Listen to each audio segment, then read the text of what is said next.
Olá a todos, sejam bem-vindos a esta terceira sessão sobre a Epístola ao Filho do Lobo, a última grande epístola revelada por Bahá'u'lláh. Nas duas primeiras sessões, referi que era possível abordar esta epístola sobre diversas perspectivas no que toca à sua estrutura e ao seu conteúdo. Uma abordagem possível é olhar para esta epístola como um testemunho em primeira mão dado pelo próprio manifestante sobre aquilo que foi a sua vida, aquilo que foi a sua revelação. Isto é, se nós tivéssemos a oportunidade de perguntar ao manifestante de Deus o que é ser um manifestante de Deus, o que foi a tua vida enquanto manifestante de Deus, provavelmente obteríamos uma resposta com muitas coisas semelhantes ao conteúdo desta epístola. E, portanto, nós podemos olhar para a Epístola ao Filho do Lobo como as memórias de um manifestante de Deus. A multiplicidade de temas e a apresentação entrelaçada desses temas é uma característica comum de muitos textos de Bahá'u'lláh. A Epístola ao Filho do Lobo tem características únicas. É porque aqui Bahá'u'lláh é a voz principal nesta epístola. E o texto tem características únicas exatamente porque apresenta um relato em primeira mão do próprio Bahá'u'lláh sobre o que foi a sua experiência e que foi o nascimento da sua revelação. Bahá'u'lláh aqui é muito assertivo ao proclamar a sublimidade da sua condição de mensageiro de Deus. E apesar de ele se referir muitas vezes como um injuriado, como alguém que é perseguido pelos seus inimigos que atacam de todos os lados, ele não fala como um simples prisioneiro, ele fala como uma voz divina que chama por aqueles que estão perdidos e por aqueles que estão reticentes em seguir o caminho de Deus. Nesta sessão, nós vamos olhar os parágrafos 105 até ao 145. E o que eu vou fazer aqui é fazer uma descrição genérica do conteúdo destes parágrafos e destacar alguns aspectos que me parecem mais relevantes. Nestes parágrafos, Bahá'u'lláh continua a reafirmar a sua identidade. Ele é um manifestante de Deus e descreve-se a si próprio como um médico inspirado, competente e todo-poderoso, como o reformador do mundo. Ele afirma que o propósito da sua vida é curar os males da humanidade, despertar o mundo e unir todos os povos numa causa universal e numa fé comum. E tal como aconteceu com outros manifestantes de Deus antes dele, ele também é acusado de ser um fomentador da discórdia. E muitos tentaram impedi-lo de aplicar o seu remédio. E tal como outros manifestantes de Deus, ele é alvo de mentiras, de calúnias e de acusações de falsidade. No caso de Bahá'u'lláh, foi Mirza Yahya, o seu meio-irmão, e os seus amigos, alguns dos quais eram Bahá'ís, que criaram a maior parte dos problemas a Bahá'u'lláh. E ao longo de várias páginas nesta epístola, Bahá'u'lláh proclama que os seus atos eram bem conhecidos e evidentes para todos, e que ele visou e lutou pelo enaltecimento e promoção dos interesses tanto do governo como do povo, e não em elevar a sua própria posição.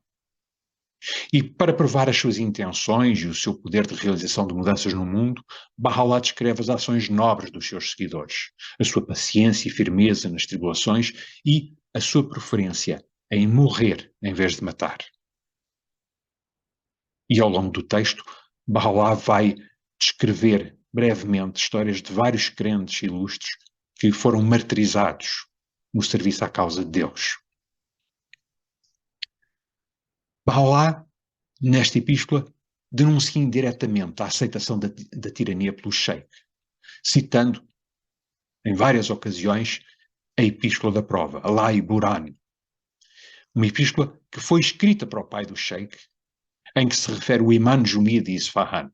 Tanto o Imam Jumi de Isfahan como o pai do sheik eram responsáveis pela perseguição de muitos Bahá'ís.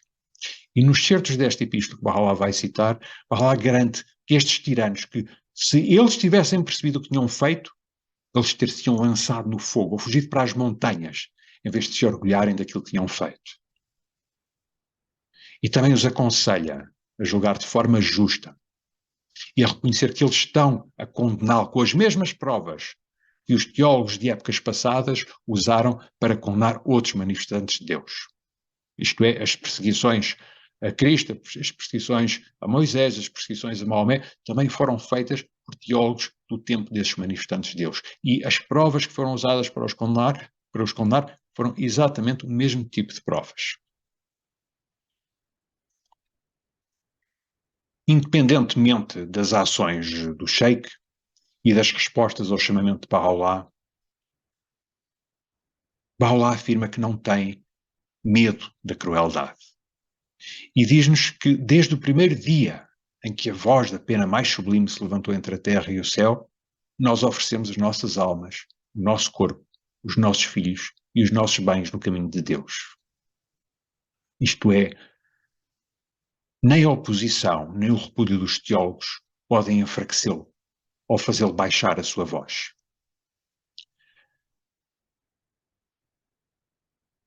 A epístola da prova que é aqui citada é dirigida ao pai do Sheikh. Tinha sido revelada anteriormente a propósito do massacre de 2 irmãos Baha'is que viviam na cidade de Isfahan. Estes 2 irmãos tinham tios que tinham participado na conferência de Badast, onde os primeiros seguidores do Bab se reuniram. E quando o Bab esteve na cidade de Isfahan, estes 2 irmãos, assim como os seus tios, estiveram na presença dele. E anos mais tarde, estes 2 irmãos estiveram na presença de Baha'u'lláh, em Bagdade. Os 2 tornaram-se comerciantes bem-sucedidos. Eram conhecidos na cidade de Isfahan como pessoas bondosas e justas. E parte do seu sucesso devia-se, de facto, à sua honestidade e ao seu rigor nos seus negócios. Durante vários anos, eles ajudaram o Imam Jumi e emprestaram-lhe dinheiro e pagaram várias das suas dívidas. O Imam Jumi é a pessoa que conduz as orações de sexta-feira na mesquita. Acontece que, quando chegou o momento de pagar as suas dívidas, o Imam Jumi recusou-se a devolver o dinheiro. E ele falou com o Sheikh Muhammad Bakir, portanto o lobo, e os 2 criaram um plano para eliminar os 2 irmãos. Falaram com o governador de Isfahan, que era o filho mais velho do Shah, e decidiram prender os 2 irmãos, acusando-os de serem Baha'is. E com isso evitavam liquidar, o Imam Jumi evitava liquidar as suas dívidas. Os 2 irmãos foram presos no dia em que celebrava o aniversário de Muhammad. Eles foram torturados, mas nunca negaram a sua fé.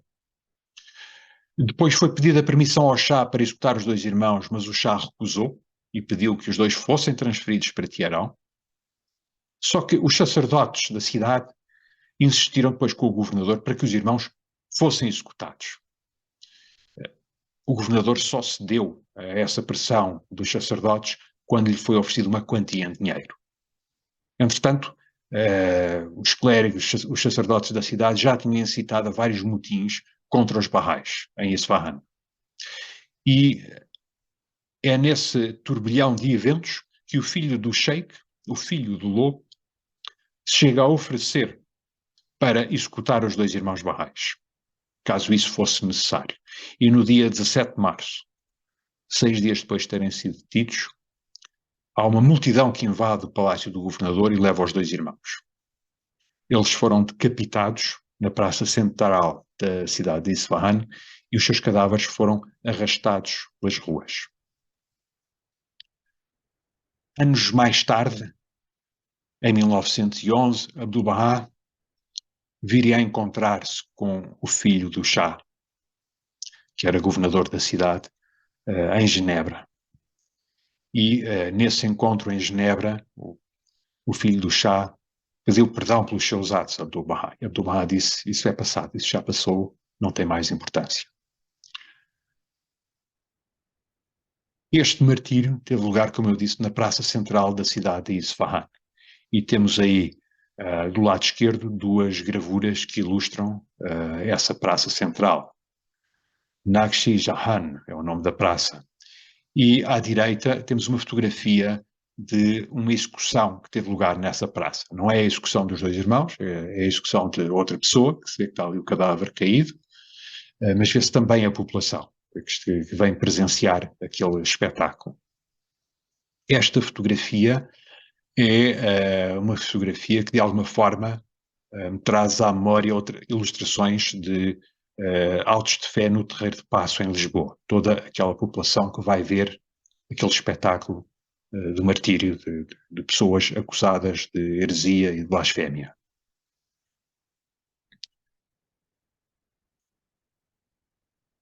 O martírio destes dois irmãos, em 879, chocou profundamente a comunidade Bahá'í e causou imensa tristeza a Bahá'u'lláh. Há várias epístolas onde Bahá'u'lláh fala do martírio dos dois irmãos. A Epístola da Prova, lá em Buran, que ele cita na Epístola ao Filho do Lobo, designa o Imam Jumi como a serpente e Muhammad Baqir como o lobo. E na Epístola ao Filho do Lobo, Bahá'u'lláh dirige-se ao filho de Muhammad Baqir, que fica conhecido como o Filho do Lobo, e cita a Epístola da Prova. Ele diz no parágrafo 130, após a morte de alguns mártires, Alá e Buran, Epístola da Prova, foi enviada do céu da revelação daquele que é o Senhor das religiões. E ele cita, e para termos uma ideia do quão doloroso deve ter sido para Bahá'u'lláh o conhecimento do martírio destes irmãos, vamos ver algumas frases que ele dirige ao Muhammad Baqir, ao lobo. Ele diz: proferiste uma sentença contra aqueles por quem o horizonte da fé se iluminou. Distam testemunho aqueles que são os locais do alvorecer da revelação e os manifestantes da causa de teu Senhor, o mais misericordioso, aqueles que sacrificaram as suas almas e tudo o que possuíam no seu caminho reto. A fé de Deus verteu lágrimas por toda a parte devido à tua tirania, e tu, porém, divertes-te e és dos que se regozijam. Não há ódio no meu coração, nem por ti, nem por qualquer um. Todo o homem de discernimento contempla-te e há aqueles que são semelhantes a ti, mergulhados em evidente loucura. E diz ainda: ó tu que és como nada, rasga os véus das fantasias fúteis e das vãs imaginações, para que possas contemplar o sol do conhecimento a brilhar deste esplendoroso horizonte.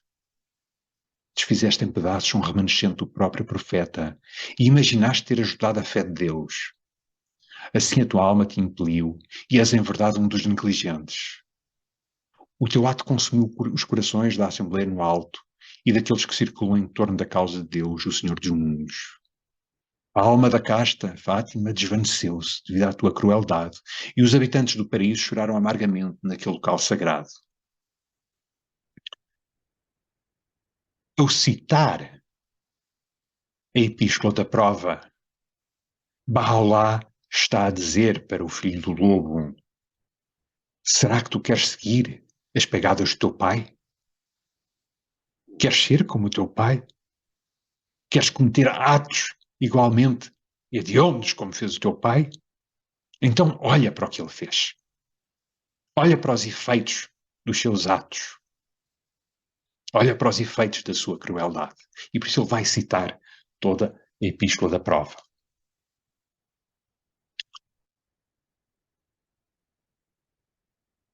Já nos últimos parágrafos, entre 142 e 144, Bahá'u'lláh dirige-se ao Shah da Pérsia. O Shah que se tinha tornado um inimigo da fé Bahá'í, que tinha fechado os olhos ao sofrimento que tinha sido imposto aos Bahá'ís pelo próprio clero muçulmano.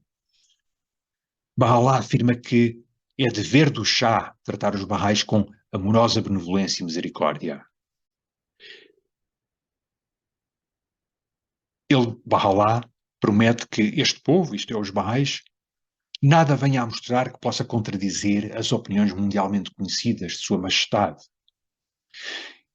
E, por fim, Bahá'u'lláh descreve a posição dos governantes e dos soberanos, explicando que eles são a manifestação do poder, da grandeza e da majestade de Deus, e, como tal, devem ser obedecidos e respeitados.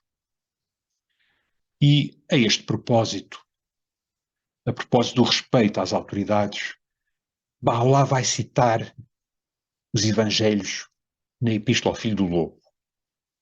Ele diz o seguinte: aquele que é o Espírito, Jesus, a paz esteja com ele, foi perguntado ao Espírito de Deus: é lícito pagar tributo a César ou não?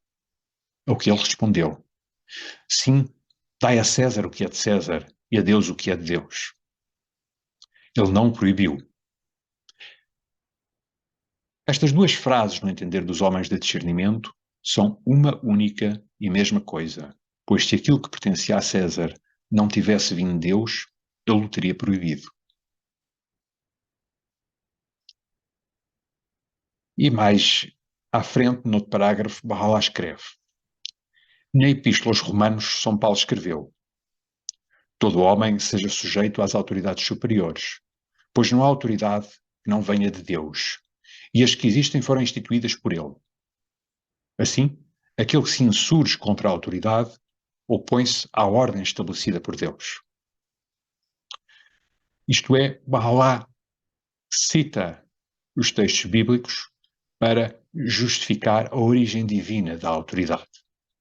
Isto, ele quer sobretudo mostrar que o seu intento não é estar contra as autoridades existentes e tranquilizar o Shah e outros governantes. A este propósito, é interessante referir que a Epístola ao Filho do Lobo tem 15 referências a Jesus.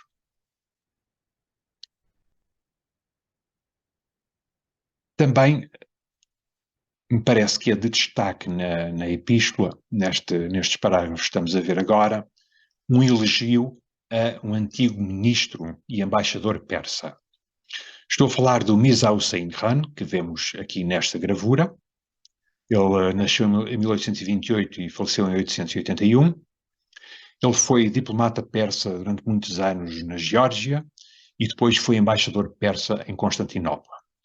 E durante o seu cargo como embaixador persa em Constantinopla, ele exerceu todas as suas influências para que Baha'u'lláh fosse sucessivamente exilado, primeiro para Constantinopla, depois para Adrianópolis e depois para Acá.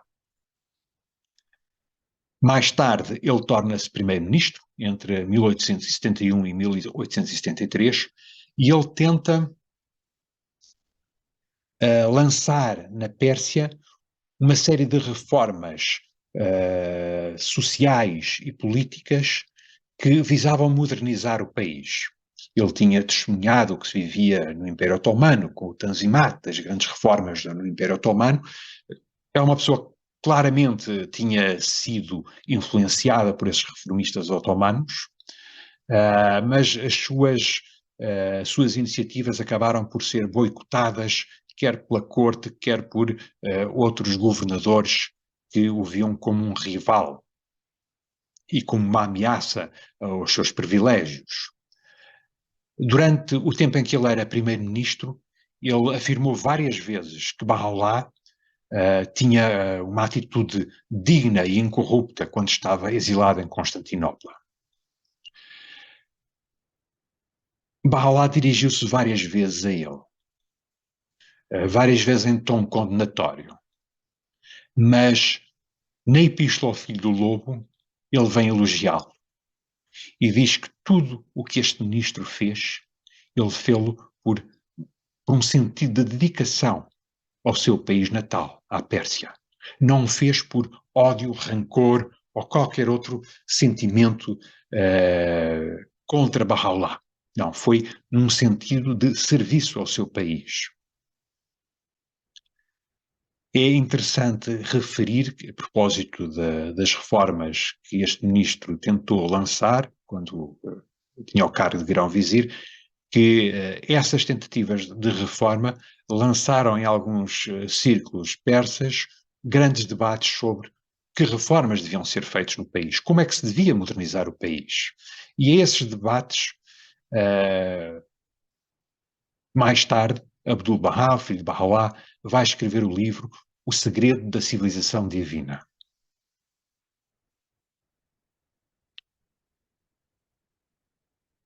Outra personagem referida nestes parágrafos é o Cid Ismail, da cidade de Zavari. A epístola descreve-o como um crente que se suicidou. Ele era de uma pequena cidade, perto de Isfahan, e a sua história está descrita por Nabil no livro Os Rompedores da Alvorada. Ora, o Cid Ismail aceitou a causa quando o Bab esteve em Isfahan e mais tarde mudou-se para Bagdade. Era uma pessoa muito dedicada a Bahá'u'lláh e todos os dias ele passava junto à residência de Bahá'u'lláh, retirava o seu turbante verde e limpava o pó da soleira. E depois ia sacudir o turbante junto ao rio. E após uma audiência com Bahá'u'lláh, ele ficou profundamente fascinado e extasiado com o que Bahá'u'lláh lhe disse. E depois desse encontro, tornou-se para ele extremamente doloroso ouvir as calúnias dos inimigos de Bahá'u'lláh. Ele não podia aceitar que dissessem mal de Bahá'u'lláh. E um dia ele suicidou-se junto ao rio, a olhar para a casa de Bahá'u'lláh. Esta história de Said Ismail Zavari impressionou profundamente os seguidores de Bahá'u'lláh e também alguns inimigos de Bahá'u'lláh. Há um outro suicídio, referido na Epístola ao Filho do Lobo, que ocorreu em Constantinopla, mas disso eu vou falar na quarta sessão. Por fim, há nestes parágrafos uma referência às correntes que estiveram colocadas no pescoço de Bahá'u'lláh durante o tempo em que ele esteve encarcerado na prisão em Teherão. Durante 4 meses, ele, Bahá'u'lláh, esteve acorrentado a outros 5 babis. E essas correntes eram tão pesadas que ele ficou com cicatrizes para o resto da vida. Essas correntes eram conhecidas pelos nomes de Karaguhar e Salazil, e são referidas no parágrafo 125 da Epístola ao Filho do Lobo.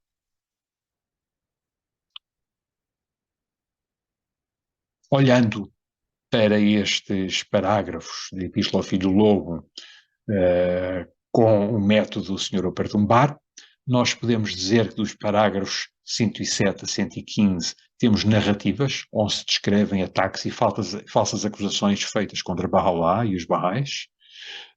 Depois narrativas sobre mártires e martírios. E depois citações de textos revelados anteriormente. Aqui cita-se a primeira parte da Epístola da Prova, que referi anteriormente, e seguem-se uma série de advertências, conselhos e orações para os Baha'is.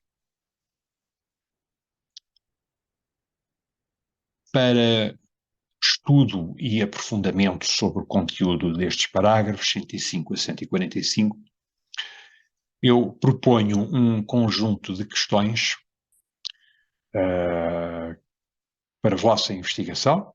Podem fazer essa investigação individualmente ou em grupo. E as questões que eu proponho são as seguintes. Estas questões estão também aqui nos comentários abaixo do vídeo. As questões são, portanto, as seguintes. Qual é o mais poderoso instrumento para a cura do mundo? No parágrafo 105. Qual é a acusação feita a todos os reformadores do mundo sempre que apareceram? Por que é que Bahá'u'lláh elogiou o homem que foi responsável pelo seu exílio para Acá? Indique 2 dos inimigos de Bahá'u'lláh. O que é que os crentes de Mazindaran utilizaram como alternativa às armas? E porquê? O que é que levou tantos crentes a demonstrar tamanha paciência que preferiram ser mortos em vez de matar? Indique 2 objetivos os quais Bahá'u'lláh sofreu.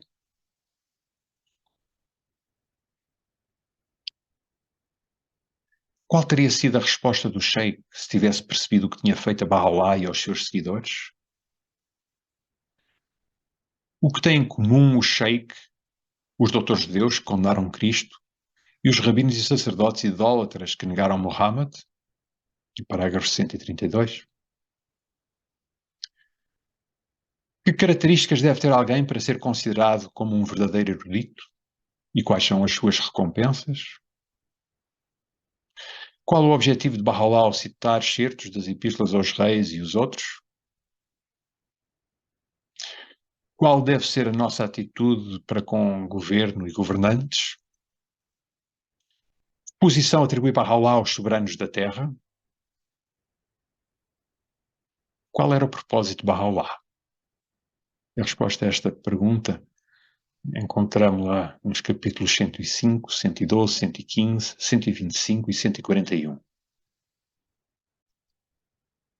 Para reflexão e para meditação, eu deixo-vos esta citação. Esforça-te, ó Sheikh, e ergue-te para servir esta causa.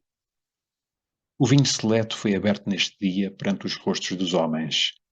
Toma-o em nome do teu Senhor e bebe a tua parte em memória daquele que é o poderoso, o incomparável.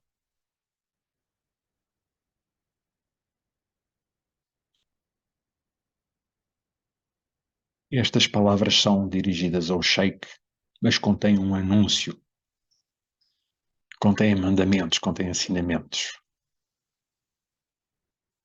E, portanto, para reflexão, eu deixo-vos a questão: que impacto é que estes mandamentos têm na vida pessoal de cada um de nós? E, com isto, nós chegamos ao fim desta terceira sessão sobre a Epístola ao Filho do Lobo, a última grande epístola revelada por Bahá'u'lláh. Deixo-vos aqui este conjunto de referências bibliográficas que vos permite ir um pouco mais além e conhecer um pouco mais dos temas que foram abordados nesta sessão. Obrigado pela vossa atenção.